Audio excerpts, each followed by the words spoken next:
Welcome back to WKYT Mid-Morning. The Habitat Symposium is an upcoming event for anyone hoping to learn more about the great outdoors. And joining us this morning to explain is Jody Thompson with the Woods and Waters Land Trust.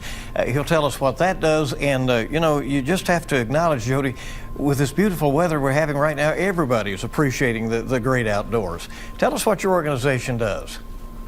Yeah, so Woods and Waters Land Trust is a nonprofit that works in the north central Kentucky area, and our predominant goal is to work with private landowners to help them, give them tools and legal protection to make sure their forests always remain forests, streams are protected, and their other types of wildlife habitat always remain natural. Tell us more about this upcoming event. What are people going to gain from attending this? Yeah, so this event, it's essentially a natural areas training symposium, a natural areas training event.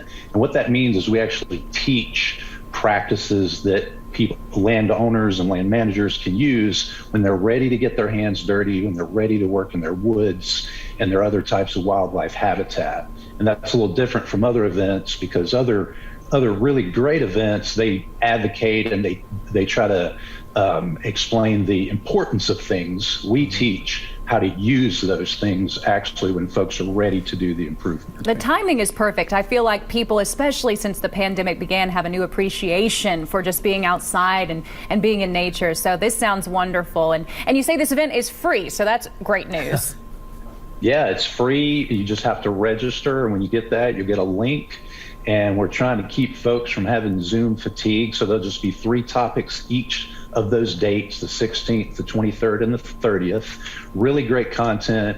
The speakers are really the most experienced folks who are working outside doing this kind of work. Just really keeping it focused. I think we often, think about, places like the Arboretum or some areas that are set aside, maybe even as public forests and wetlands and so forth. But we sometimes don't realize how much of that is private land, and that is what you're trying to help people preserve.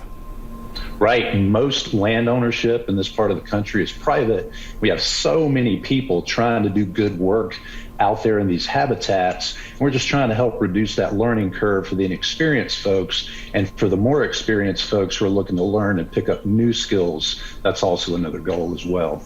Sounds like a wonderful idea, and you can find more information at forestry.ca.uky.edu. Thanks so much for being here. We certainly do appreciate you.